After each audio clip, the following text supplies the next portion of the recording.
자, 아이고, 오늘 좀 봅시다. 뉴스를 좀 간단하게 좀 정리를 좀 해볼까? 네. 어제 뭐 오늘 신문들이라든지 뭐 이런 거 나온 것들 한번 조간 신문들 한번 정리를 좀 해볼까요? 문재인 대통령이 지시한 집값 감독 기구 관련해서 이게 대체 뭐냐 이런 궁금증을 다룬 기사들이 많이 나왔더라고요. 뭐야 이게? 그게 뭔지는 지금 아무도 아무도 모르는 거야? 없는 건데. 아직은 아무도 몰라? 관측이 나오기로는 국토부 산하에 말하자면 금융감독원처럼 부동산 감독원 부동산 감독원 이런 같이. 이런 걸 만들려는 거 아니냐. 근데 부동산 감독이라는 게 네. 조금 어폐가 좀 있지 않을까? 뭘 감독하겠다는 건지. 그러니까 뭘 감독한다는 거지? 지금도 이미 부동산 중개업소들 같은 경우는 네네. 수시로 뭐 정부하고 지자체에서 합동 단속하고 막 그러잖아, 그죠? 네. 그런 걸 상설 기구로 만들겠다라는 것 같은데 불법 행위를 감시하겠다라는 의도인 것으로 불법 행위 이해가 감시인데. 되기는 하지만 이걸 별도로 감독원까지 만들어서 공무원을 또 늘리겠다는 건가? 이게 지금 부동산 시장 불법 행위 대응반이라고 있는데 거기서 이제 국토부, 국세청, 금융감독원 파견된 직원 15명 수준으로 이 조직이 꾸려져 있는데 이거를 좀 더 확대한 규모로서 좀 확대하는 방안 뭐 이거 검토되고 있는데 어쨌든 조직 인원이 뭐 아직 정확히 나온 건 아닌데 뭐 100명 가까이 될 수 있다. 뭐 100명 가까이 이런 된다? 설도 나오고 있습니다. 아, 공무원들만 좋은 것 같은데 이렇게 되면 또 일자리가 늘어나겠네. 이제 세금이 또 공무원에 쓰이는 것에 대해서 또 상당히 불만이 나올 수 있는. 아니 부동산 감독원이라는 게 지금 있는 제도나 조직 시스템으로도 충분히 될 수 있는 거고 그럼 나중에 부동산이 안정이 되면 이 조직은 뭐 하는 거야? 100명 노는 건가 그러면? 놀고 먹고 돈 받는 것 같은데 그렇게 되면? 그런 거 아닐까? 네. 이게 사상 초유의 그런 기관이기도 하고 세계에서 찾아볼 수가 없는. 아니요 베네수엘라에 있대요. 아 베네수엘라에만 있대? 근데 베네수엘라는 망한 나라 아니야? 부동산으로 망한 나라잖아. 그나마 제일 비슷한 게 약간 그 베네수엘라의 공정가격감독원. 공정가격감독원 이건 뭐야 네. 또? 아 그런 게 이거는 있구나. 사실은 생필품 거래를 감독을 하는 가격을? 기구라고 하더라고요. 그런 데에서 이제 주택도 함께 감독을 하는 그런 기구라고 하더라고요. 아 진짜 지금까지 한 번도 경험해보지 못한 일들이 속속 나오는구나 진짜. 부동산 난감하네. 가격을 잡는 것과 관련이 있을까라는 의문이 드는 것이고 불법 행위를 감독하는 것이. 그건 관계가 없지. 네. 가격을 안정시키는 거와 부동산 네. 감독원을 만드는 거는 의미가 없는 근데 이제 이 모든 거래를 나라에서 들여다보는 그런 일이 생기는 거기 때문에 거래가 위축될 수 있고 단기적으로는 가격이 잡힐 수도 있다. 아 그런 논리가 또 가능한가? 아, 묘한데. 묘한 논리네. 오케이. 또 그런 것도 있고 이제 문 대통령이 그 이제 감독 기구를 만들어라 지시한 것과 더불어서 부동산 가격이 잡히고 있다 이런 발언을 아 하지 부동산 않았습니까? 가격이 잡힌대? 집값 안정화. 주택 시장이 안정화되고 집값 상승세가 진정되는 양상을 보이기 시작했다. 양상을 보인다. 집값 상승세가 진정된다? 이제 진정되는 양상을 보이기 시작했다라고 아, 그래? 말씀을 하셔가지고. 아 누가 문 대통령이 네, 이렇게 네, 얘기하신 게? 아, 뭐, 근데 제대로 된 정보가 전달이 된 건가 이게? 그래서 이게 뭘 근거로 이렇게 얘기하신 거지? 대체 어떤 보고를 받고 있는 것이냐 이런 비판이 대체 상당히 어떤 나오고 보고가 있다. 올라가고 네네. 있는 거야? 어떤 요즘 루트로? 그래서 부동산 보고가 과연 어떻게 돼 보이는지 이거에 대해서도 궁금해하는 사람이 엄청 많아. 집값 상승세가 아직은 진정이 안 되는 것 같은데 전혀 안 되고 있는 거 아닌가 지금? 그거 관련해서 이 경실련이 경제적인 실천 시민연합이 집값이 50% 올랐다고 했을 때 국토부가 14% 올랐다 라고 얘기를 이렇게 했었지. 얘기를 했었는데 그런 류의 보고를 받았기 때문에 이런 인식을 가지고 계신 것이 아니냐 이런 관측이 나오고 있어요. 그러네. 이게 조선일보를 보니까 집값 14% 올랐다고 했는데 정부가 근거를 못 대더라. 네. 국토부에 10번 넘게 물어봤지만 통계에 사용된 자료를 안 밝혔다. 50% 급등했다는 민간 분석을 확인조차 안 하고 수치로 거짓말을 한 거다. 이 경실련 부동산 본부장이 이렇게 인터뷰를 했네. 야, 이게 뭐 참 정말 지난번하고 비슷하네. 그때 공공재건축에 참여할 때를 계산을 했더니 그때 공공재건축으로 5만 가구가 나올 거다, 그지? 7만 가구였나? 5만 가구였나? 5만 가구지? 공공재건축 5만, 공공재개발 2만. 2만 해서 7만이 나올 거다라고 했는데 그 근거가 뭐냐라고 했더니 아무런 근거가 없더라. 그냥 대충 20%가 할 거다. 20% 정도 참여하지 않겠느냐. 일명 그런 걸 겐또라고도 하지, 그지? 겐또. 이게 정책을 겐또로 할 수는 없는 건데 참. 경실련이 최근에 좀 이례적으로 부동산 관련한 이 폭로들을 많이 한 것과 관련해서 홍보야? 예, 그 아까 말씀하신 그리고 지난번에 고위공직자 그것도 나왔었잖아요. 그렇지. 기재부 그렇지. 국토부 그 내용도 있었고 계속 폭로가 이어지고 있는 상황입니다. 그런 배경에 이런 일이 있었다고 그러더라고요. 이 김헌동 본부장이라는 분이 작년 11월 19일에 문재인 대통령이 국민과의 대화 이런 데서 전국적으로 부동산 가격이 하락했을 정도로 안정화되고 있다. 뭐 그 얘기 했었어요. 네. 기억난다. 이 말을 듣고 경실련이 더 이상 가만히 있으면 안 되겠다 라고? 생각을 하면서 이런 조사들을 시작했다고 저희 그 신문 인터뷰에서 그렇게 말씀을 하시더라고요.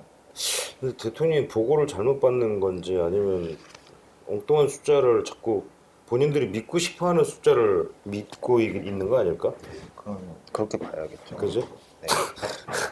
실제 현실과는 관계없는 그냥 나는 이걸 믿고 싶어요. 내 목표가 이거야라고 하는 걸 혹시 착각하시는 거 아닌가 싶기도 하고 답답할 노릇이었어요. 지난주에도 우리가 집값 우리 엊그제 이제 집값 분석했을 때 그지? 물론 이제 수치가 조금 둔화되긴 했지만 네. 뭐 그렇다고 해서 떨어진 것도 아니고 오히려 오르는 데들은 또 계속 오르고 지금 그런 상황이었잖아요, 그죠? 네. 전세값은 더 올랐고 사상 최대로 지금 올랐다는 거 아닌가 봐요. 이런 상황인데 왜 이런 자꾸 잘못된 보고가 올라가서 뭔가가 지금 보고 체계에 문제가 있는 것 같은데 누군가 대통령의 눈과 귀를 가리고 있는 거 아닐까? 혹시 그런 의심도 좀 합리적 의심이라고 하나 이런 걸? 임대료 규제에 대해서도 얘기들이 계속 나오고 있지 않습니까? 임대료 규제, 그렇지. 임대료 규제는 좀 어떤 거죠? 임대료 규제가 계속 나오는 전월세 상한제라든지 계약갱신 청구권제가 나오는 배경에 대해서 하나 좀 주목할 만한 이런 분석이 나왔는데 그래? 국토부 차관 하셨던 김경환 김경환 교수. 서강대 교수 거기에서 나오는 말이 임대료 규제는 수혜를 받는 사람이 분명하지만 또 부작용이 있을 거는 다 알지만 부작용은 천천히 나타나기 때문에 당장 나타나지 않기 때문에 정치적으로 아주 써먹기 좋은 그런 정책이다. 정치적으로 써먹기 좋다. 네. 표현이 아주 딱. 왜냐하면 부작용이 천천히 나오니까. 그러니까 나하고는 관계 없다. 어차피 지금 해놓고 다음번 뭐 대선 때까지 뭐 막말로 얘기해서 는 끄떡없는 거지. 오히려 이제 초기에는 효과가 반짝 효과가 나타날 수도 있는 거지. 임대료 뭐 어찌됐건 못 올리니까 강제로는 못 올리니까 올라가지는 않겠지. 뭐 한동안은. 그런 얘기겠지 지금 그런 취지인 건가? 네, 맞습니다. 원래 김경환 교수가 예전에 상당히 그 날카로운 지적들을 많이 하셨는데 이분이 요즘 좀 잠잠하시더니 등장을 하셨네.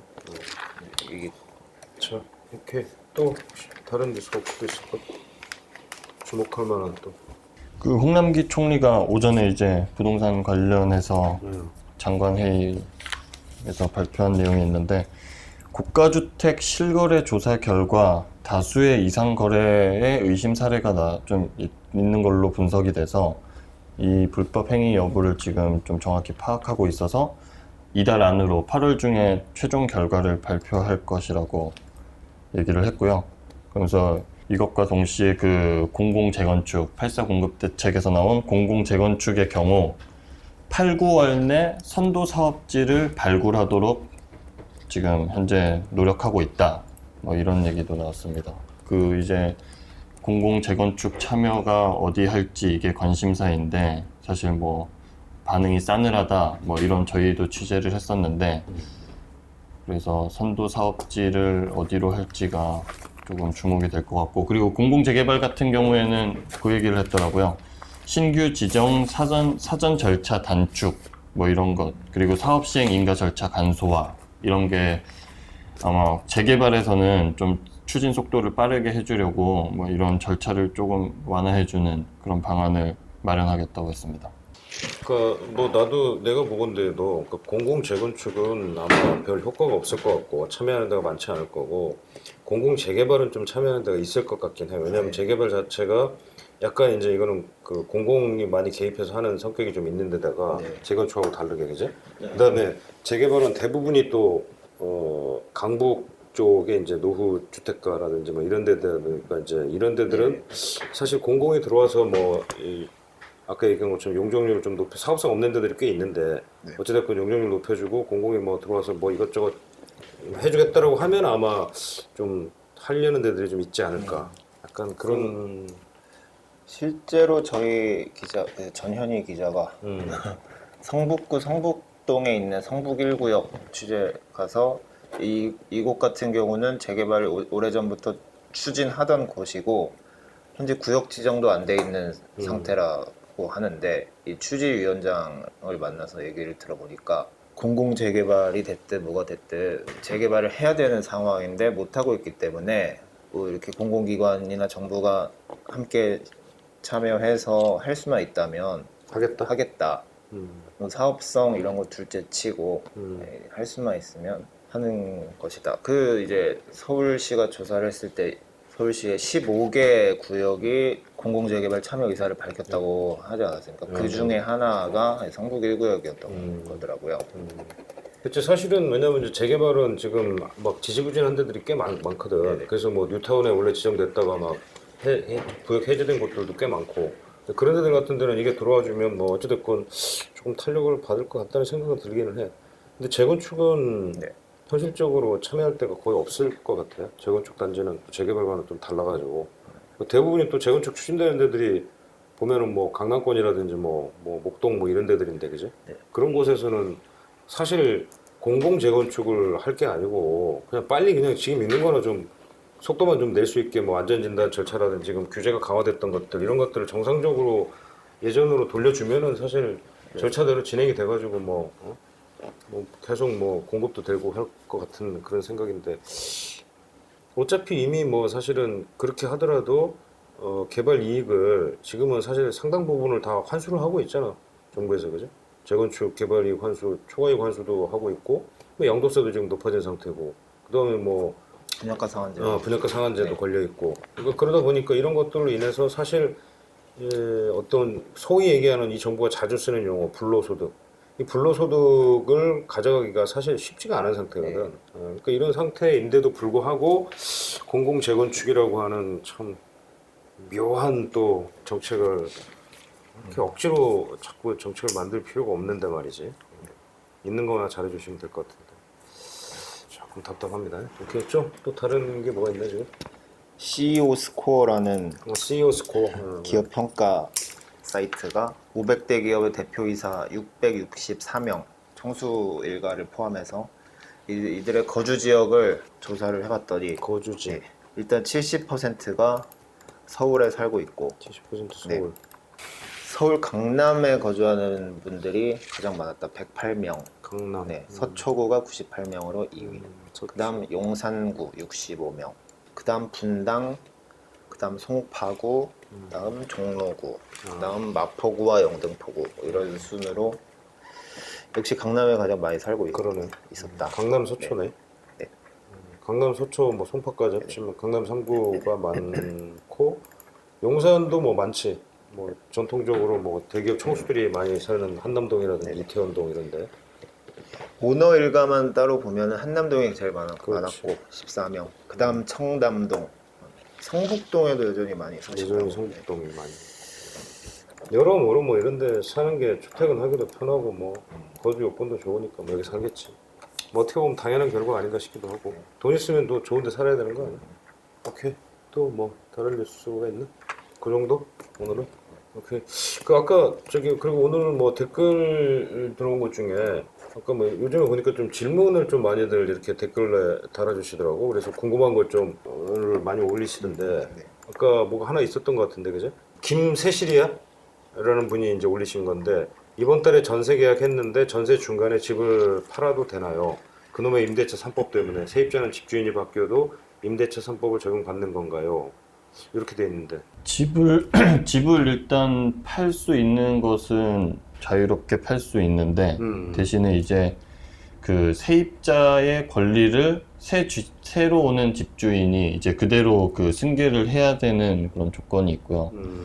근데 이제 다시 그 집을 팔았을 때 새 집주인이 그 집에 직접 입주하겠다. 만약에 그렇게 의사를 할 수도 밝히면 이 세입자는 남은 계약 기간만 이제 살고 계약을 연장할 수는 없다. 뭐 이렇게.